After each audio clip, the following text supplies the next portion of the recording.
Since this inspection of the SS bunker in November 1993, much has changed here at the Obersalzberg. In 2005, the new Interconti Hotel here in the background was opened on the ruins of Hermann Göring's country house. Opposite, the Platterhof was already demolished in 2000.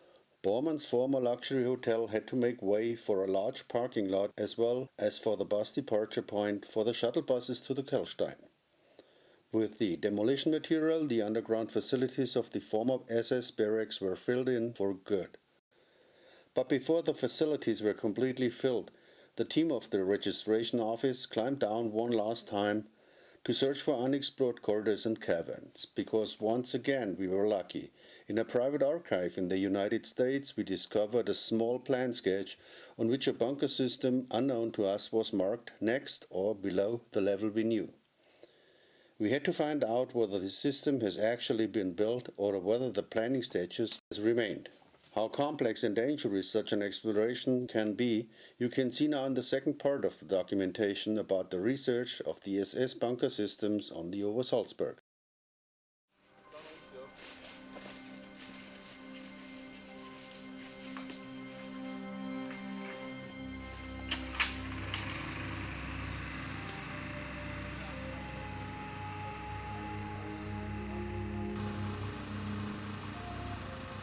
Through this narrow hole, which will be closed again after the exploration, we push ourselves into the dark underworld.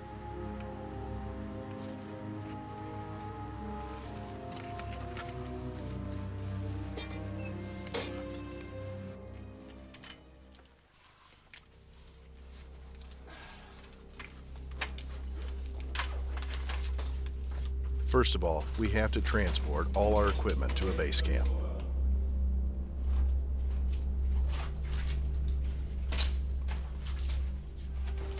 The entrance to this bunker system is particularly prone to collapse, as the ground has become increasingly unstable due to decades of natural influences.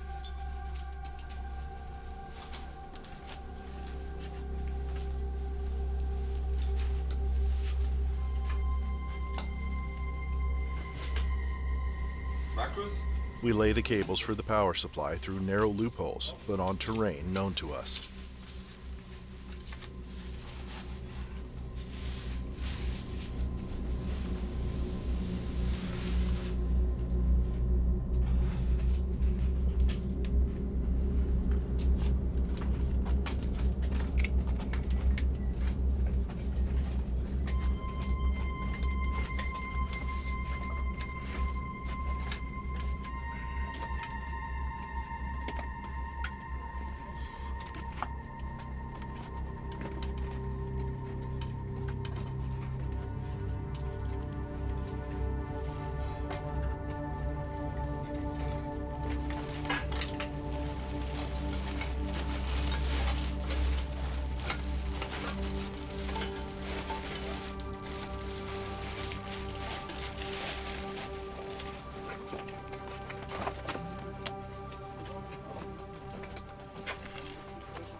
Due to the heavy rainfall during the past months, the groundwater level has risen sharply and has partially flooded the corridors. The shafts at the bottom of the tunnel, which are now filled with water, are covered with cork-like insulation material and can become dangerous traps.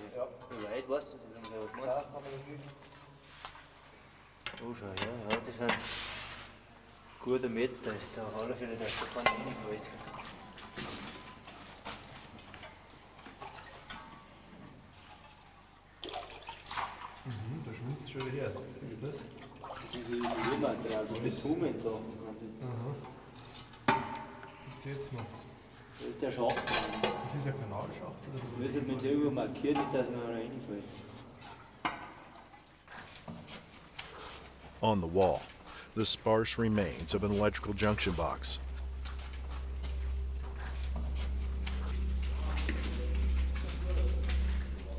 And on we go through deep groundwater, which is gradually worrying us.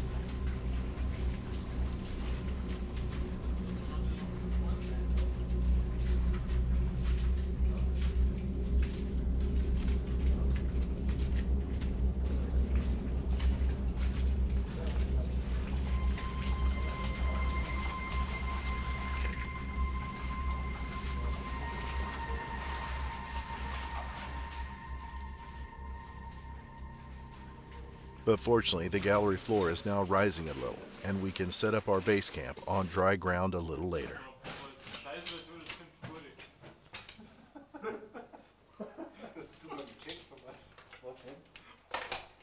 All our equipment is deposited here, and after a short stay, we continue through tunnels of different heights towards the shooting range.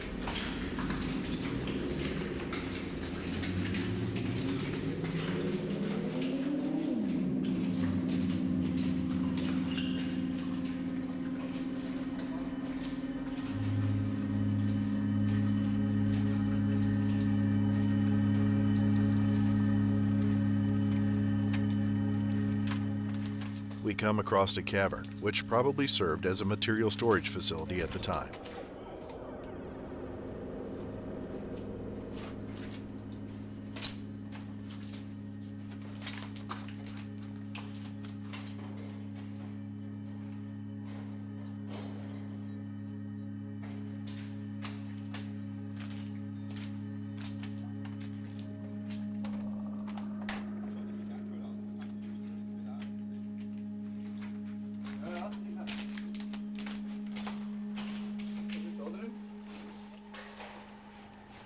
From here, a particularly well-preserved connecting gallery zigzags on.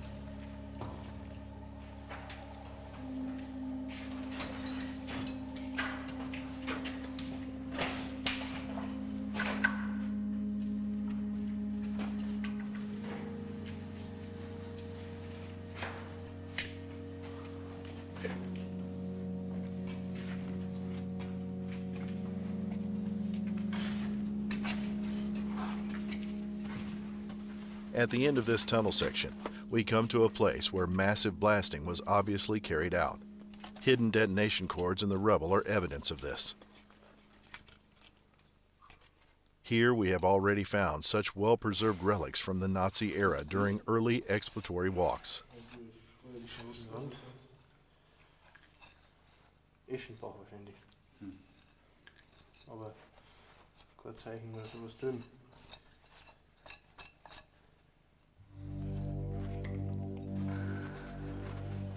The extent of the blasting is particularly well visible here because the middle part of the wall had been broken through despite the strongest reinforcement.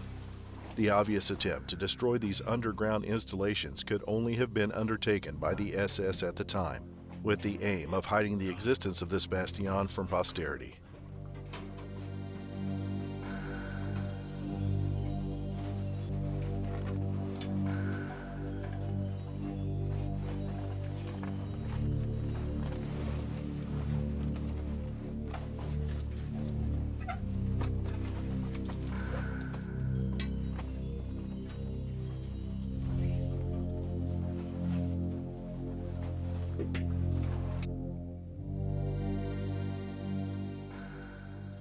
The force of the detonation had left its traces. Parts of the concrete that had been blasted off were pressed into the opposite wall.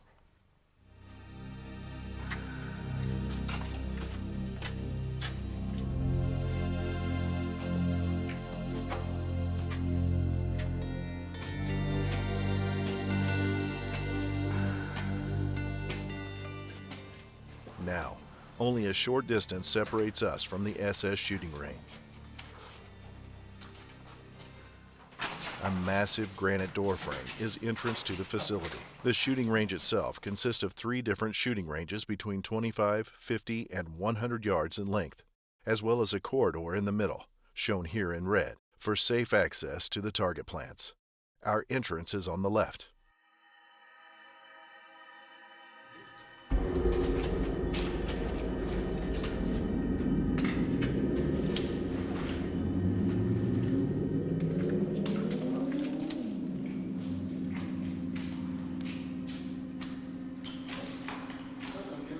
On the ceiling, there are still clearly visible round glass elements through which daylight could penetrate.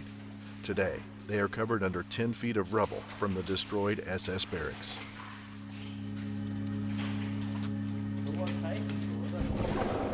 The reason for the construction of the underground shooting range was noise protection for the Berghof. Eva Braun was also often in this facility and completed her shooting training here.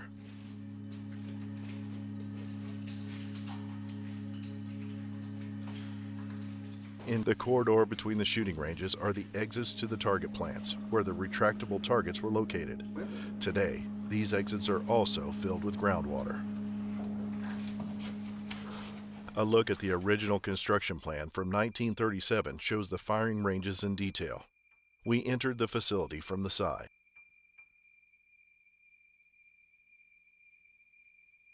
Here are the exits to the target machines. Down here, the hits were evaluated and could be displayed via a light signal system which was highly modern at the time.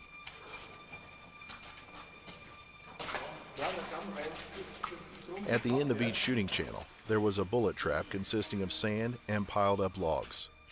The traces of the bullet holes are still clearly visible today. Occasionally, we still find the remains of various projectiles in the hard concrete.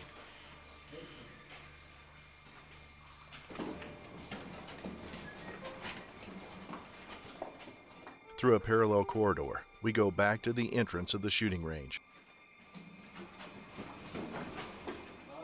In this heavily collapsed section, the former washrooms of the SS soldiers are still clearly visible.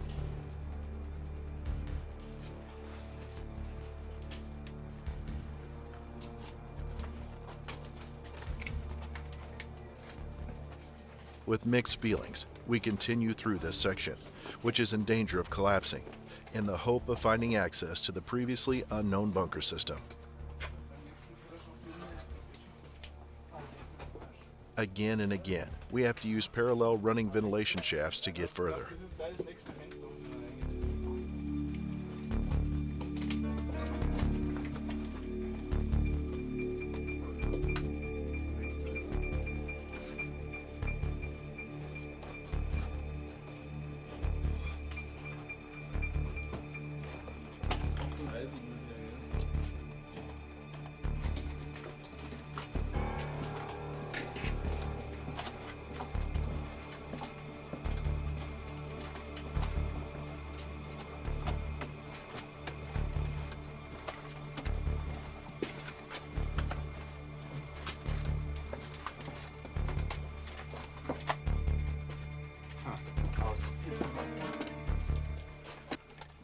Some of these shafts are so narrow that we can only force ourselves through with difficulty.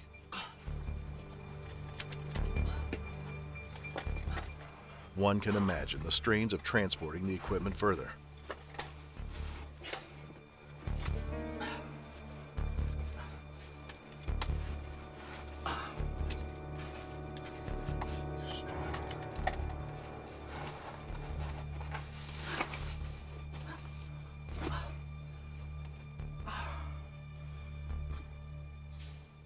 And the search for an access point to the unknown bunker part continues. However, with this enterprise, it was clear to us all that the success of this action was dependent on a good portion of luck, because the access point could have been closed very easily by a collapse.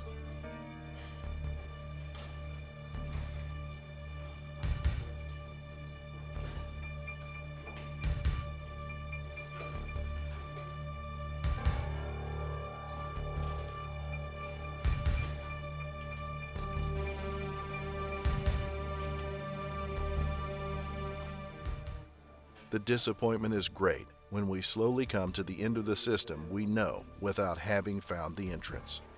From earlier explorations, we know that it is no longer possible to go further here, because further penetration is blocked by heavy reinforced concrete blocks. Should our investigations really be over here?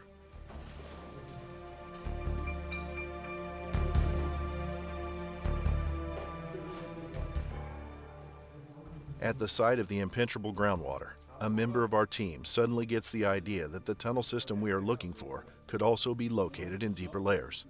First, we go back to the base camp, and after a short review of the plan, we discuss the next steps. The only way to find an access to a deeper situated tunnel system is through a shaft already known to us, which meets a supply tunnel at the depth of about 6 meters.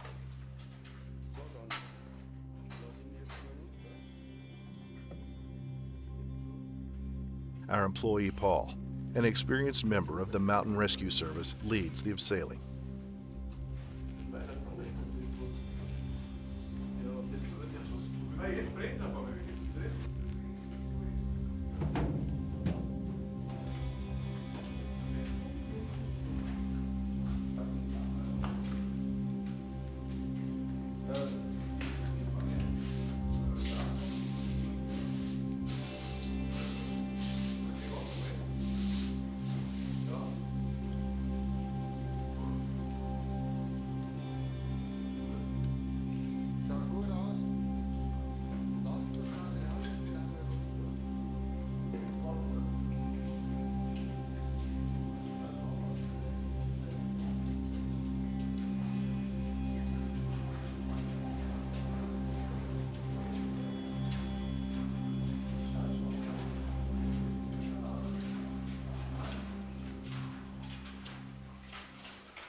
From previous bunker inspections and surveys, we know that the main adits and supply tunnels often lie above or next to each other. It is therefore quite possible that our sought-after bunker system is located parallel to this supply tunnel. At the end of the tunnel, we try to determine the condition of a sidewall. Our decision has been made. We are trying to make a breakthrough here.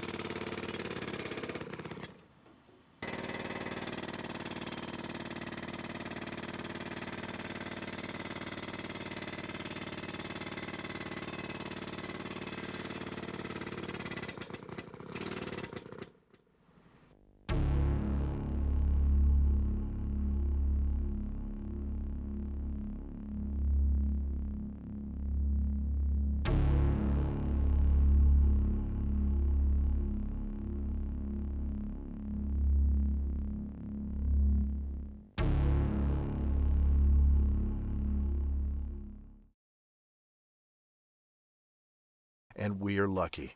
The cavity behind the wall allows us to conclude that our assumption is correct. Nevertheless, methane gas-like smells that are streaming towards us cause us to refrain from further penetration for now. Methane is not toxic, but in high concentrations it causes oxygen deficiency when breathing.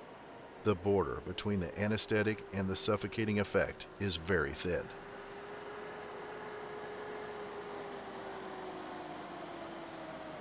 The next day, we arrive at the bus parking lot Hinterrecht on the Obersalzberg.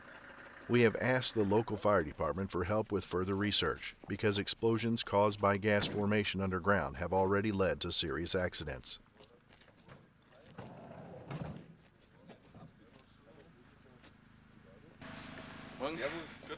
During a short briefing, the men of the fire department will be informed about what has happened so far in order to be able to take the appropriate precautions. We also do not know whether sufficient oxygen will be available during our further advance. Respiratory protection and gas detection equipment are packed, and Paul gives the firefighters a short briefing about the upcoming bottlenecks and the abseiling action.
Arriving at the breakthrough point, one of the firefighters checks the breathing apparatus once again.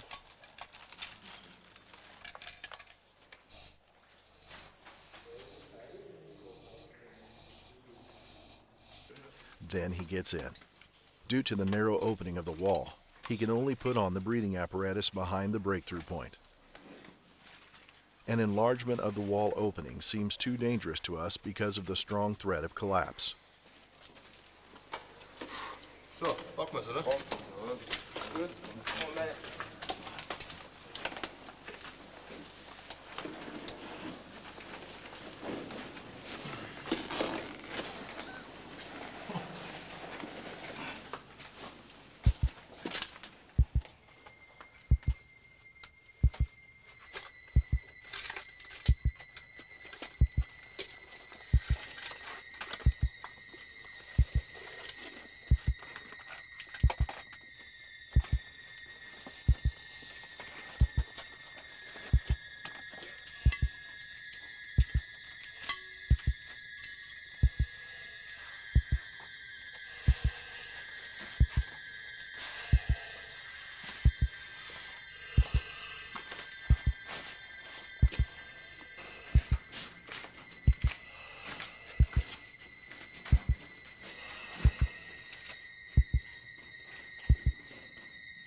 Meanwhile, our team at the entry point is eagerly waiting for a message from the firemen via radio.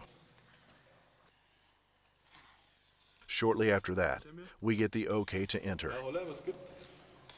Da herin ist alles okay mit dem Sauerstoff. Ja, gut, wenn es okay ist, mehr können wir noch.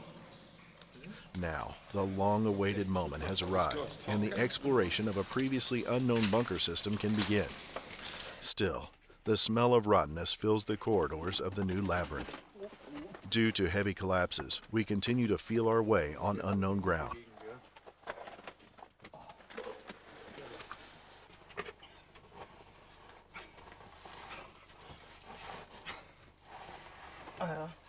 Nix verlernt.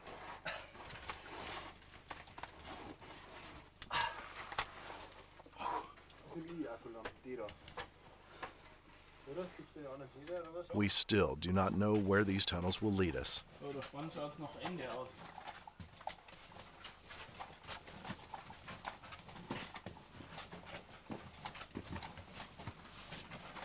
Oder? Aber wenn man schlank ist, kommen wir weiter. Oh.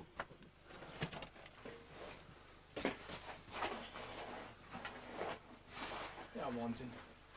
Da kommst du fast nicht mehr durch.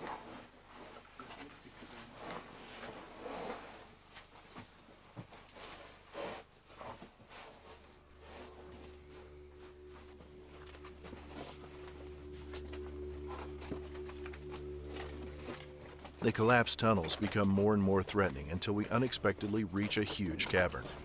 Obviously, we have worked our way up here in a ventilation shaft as we arrive at the upper part of the approximately 500 square yard large room. Never before have we discovered a comparably large room in a bunker system on Obersalzberg.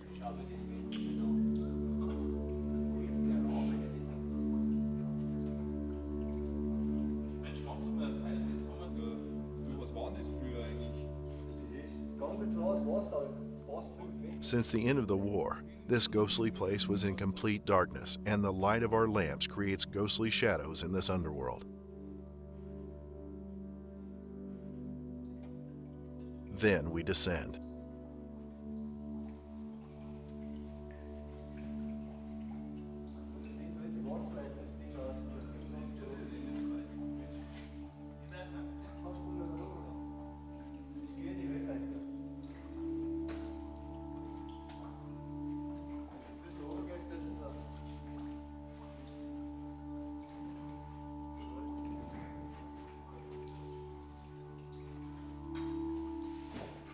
When we reach the bottom, we discover that parts of the floor of this hall are under 10 feet deep water.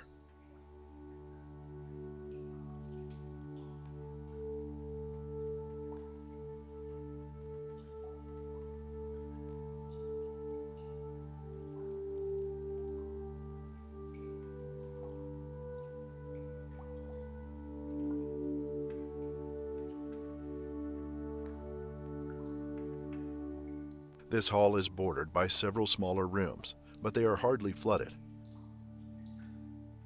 At the opposite end of this hall, a large collapse has buried what is probably the only entrance to this hall.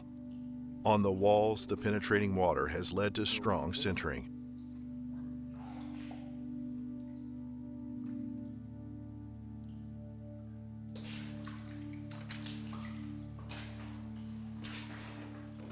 First, we try to find some clues for the purpose of this huge hall. The extensive premises indicate that it must have been either an independent bunker system or a central facility to supply other bunker facilities on the Obersalzberg. Here too, access to this facility may have existed at some point in the past.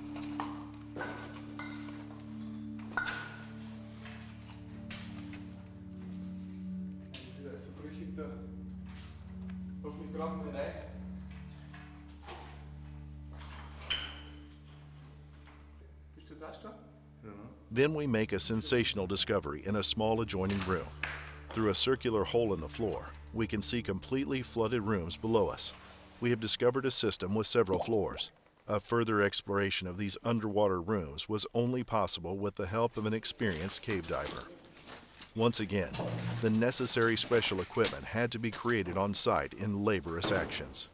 In several stages, the transport of the dinghy, diving equipment, underwater lights, and a special underwater camera with extensive accessories must be organized. Even for the experienced team of explorers, this kind of exploration is completely new territory.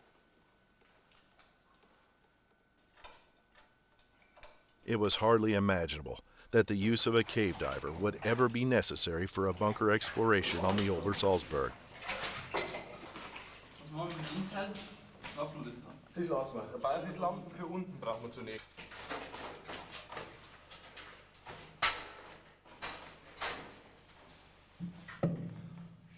Even before the actual dive, we make sure with the help of a strong lamp whether there is a connection between the large hall and the adjacent rooms underwater. During this exploratory trip, we are surprised to discover that the water in the area of the big hall is up to 5 yards in depth.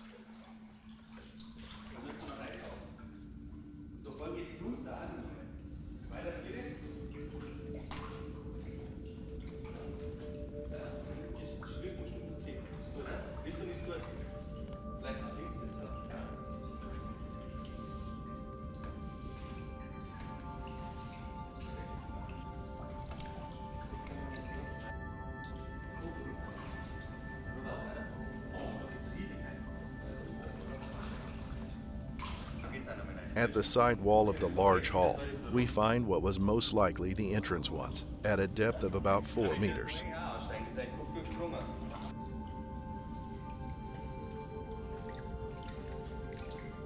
The dinghy is pulled back with the safety rope, and the diver prepares for the mission.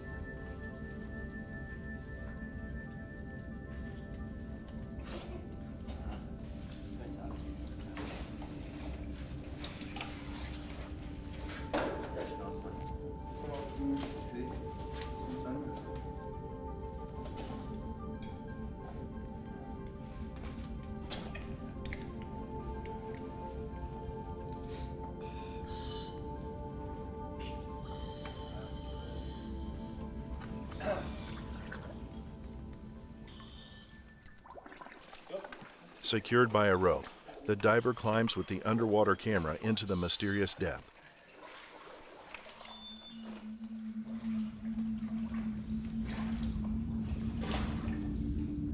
First, he searches the bottom of the large hall.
Now the diver comes to the entrance of the rooms, which we discovered before from above through the round holes.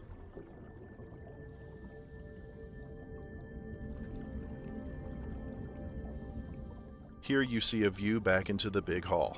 The arrangement of the rooms branches out like a labyrinth, and the diver has to be very careful not to lose his orientation.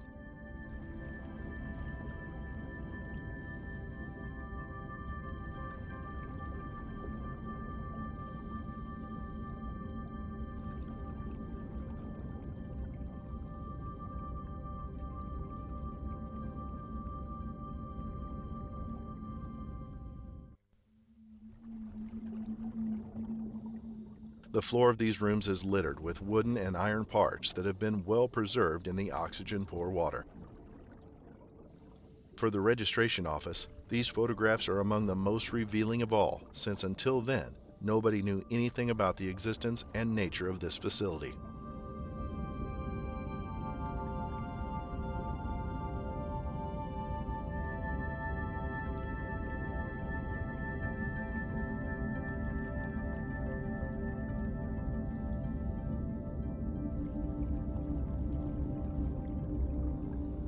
The diver continues to advance from one room to the next, in terrain never seen before.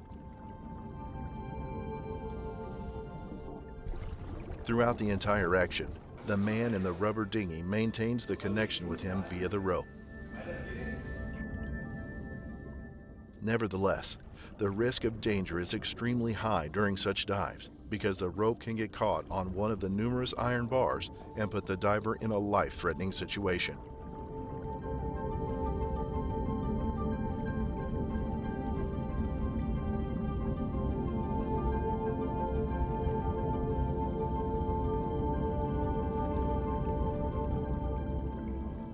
Then some interesting findings.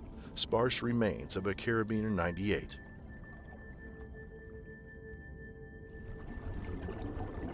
Next to it, an SS steel helmet.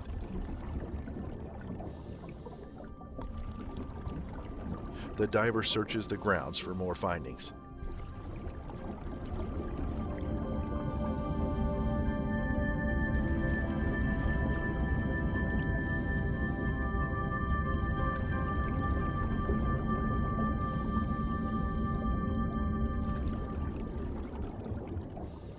Then another carabiner.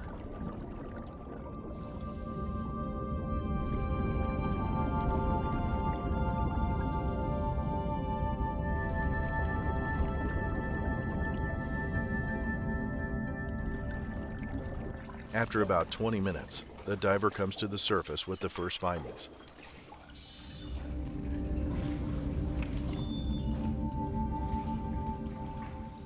The research team is very delighted to be back having found old objects.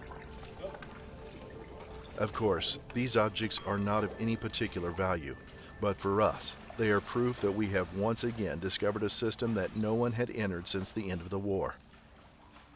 Then the diver disappears again into the depths to recover more finds.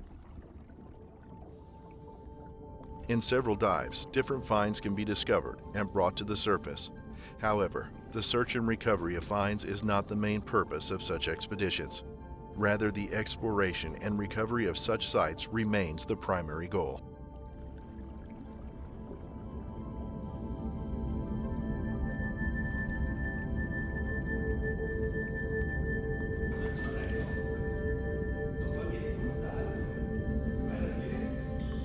After repeated dives, the water in the large hall, as well as in the adjacent rooms, has become so turbid due to the stirred up mud on the bottom that the diver has great difficulty in finding his way around.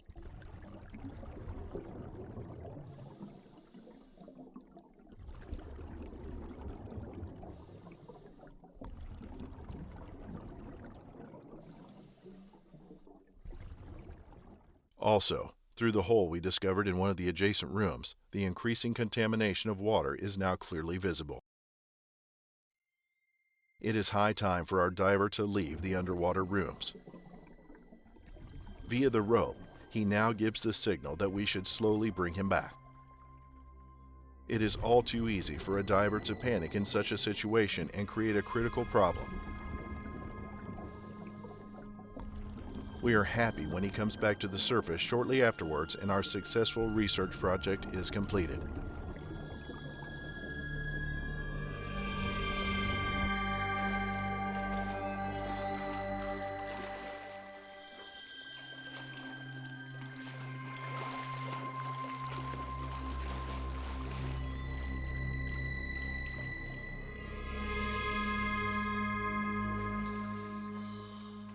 A lot of unexplainable and secret things happened during the time of the Ill Empire, and again, documents appear which bring more light into the darkness of the past. And with our research results, we have also contributed a small part to unraveling the secrets of that eventful time.